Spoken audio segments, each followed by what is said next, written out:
Well, we're not playing on the radio today, as conditions on the bands are pretty dismal. So I figured it'd be a good time to restore an old radio of mine back to its former glory.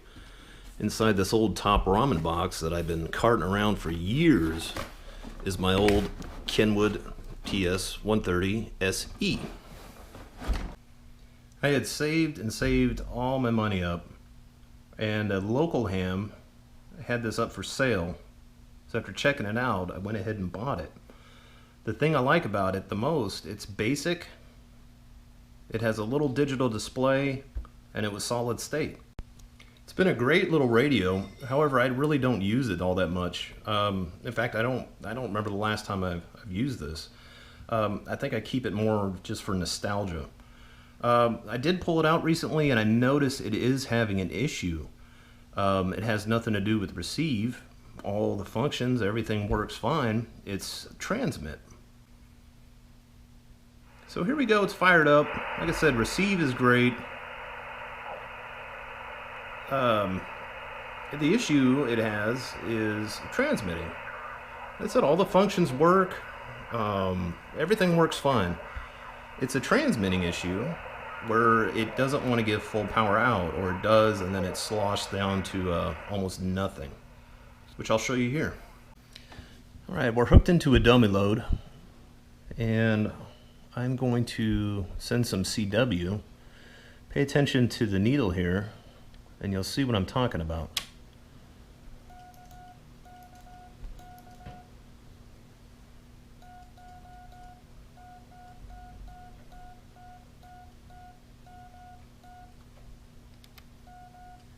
Alright, as you can see there,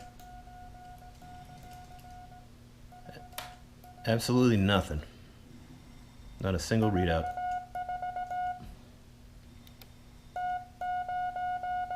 ALC's in the range, but we're not getting any output. So here's what's strange I noticed about this is after it warms up, then we're good to go, but the power output doesn't last. As you can see right here, there's our 100 watts. But see, then it just drops. Just want to point out this guy is getting up there in age. You can see right there it was purchased August 24th, 1982. So this old guy is 40 years old. So after scouring the interwebs to see what the issue might be, I came across a news group that consisted of owners with the 130 and also the 120, and a lot of them had reported the same issue. Receive fine, transmit is intermittent, etc., etc. Come to find out, a lot of these issues are remedied by replacing the transmit relay inside. So that's what we have planned. This guy right here is an Omron. It's a little 12 volt. This will replace the attenuator relay. It's working fine, but I'm sure it's going to go south eventually. So while we're in there, we'll go ahead and replace it with this guy. And for the transmit relay, we got this guy here. So I'm hoping to go inside and swap these out, and maybe that will fix the problem and we could just get full power entire time. So let's see what happens. Out here on the operating table, the Kenwood has been sedated, top cover removed, and our first guy that we're going to replace is going to be this relay right here. This is the attenuator relay, which should be fairly simple. 2 screws to remove, 3 connectors, the board should come out, desolder the bottom side, slap the new one in, solder it up, reconnect, etc., etc. So that's what we're going to do first. Alright, it took no time at all to get this guy out. All we're going to do is unsolder. There's a total of 6 pins that I needed to solder right here, and the relay will pop out. For this, I'm not going to have you sit there and watch me do it, but some people like to use the wick. I kind of prefer the pump, makes life a little easier.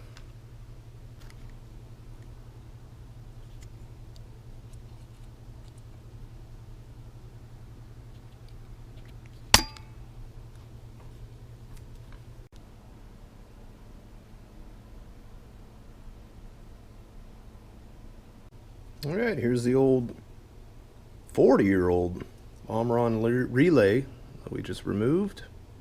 Still working after all these years. And this will be the new Omron that we put inside to take its place.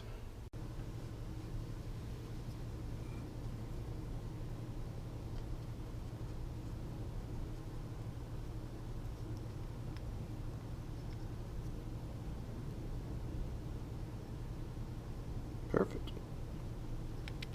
All right, that one's done. Here it is. It's a new little home here. All right, on to the next one. Yeah, the 130 is still snoring away, so I flipped him over on his back, removed the back cover, and that's the guy we got to replace right there. That's the relay. In order to do that, look at all this crap we got to deal with. Surely I don't have to take all this stuff off, all these connectors, but oh, I'm not looking forward to this at all. Well, there's like a bajillion connectors, and I'm not disconnecting all of them to get to this board like this. So I don't recommend this, but I have it propped up, and we'll see how this goes.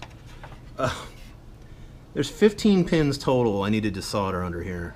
That's going to be the toughest part. Once those get desoldered and the holes are cleared, this should go a lot easier, but yeah.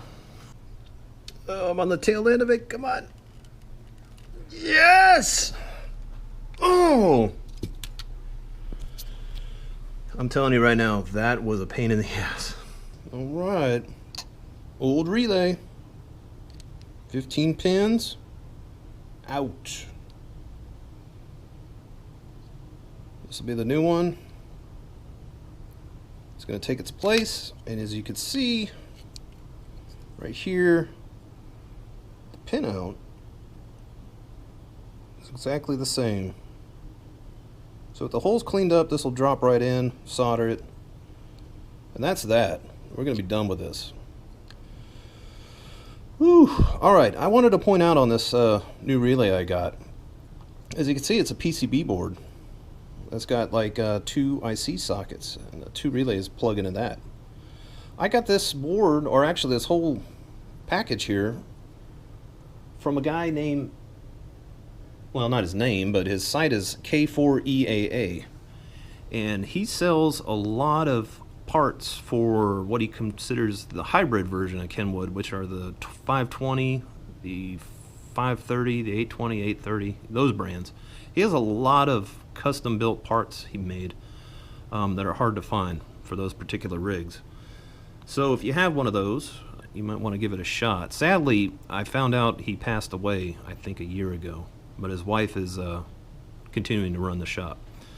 So anyways, what's neat about this one is this board. So when this goes in and I solder it up, should these relays ever fail again, I don't need to go in here and pull my hair out trying to unsolder these things. All I have to do is just remove them out of the socket and replace them. So that's really cool. So we're going to drop this in and get her soldered up. Just thought I'd do a quick demonstration because I really thought this was a clever idea. So goes like this.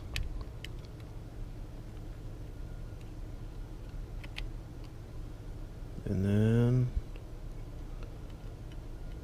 like that. And that's it. Well, the Kenwood is buttoned up and back in the shack. Got everything hooked up. I haven't fired it up yet. I think I finally have the nerve to do it. So let's see what happens. All right.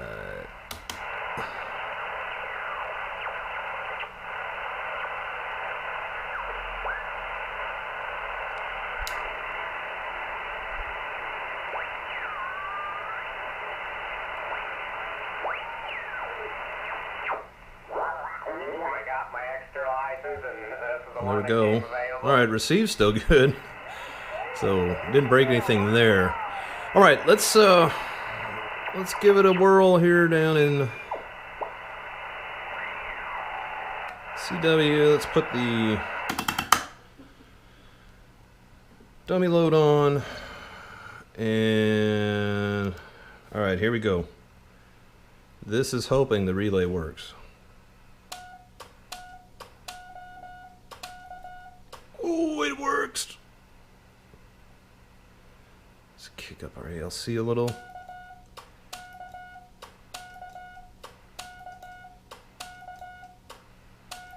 Well, we're getting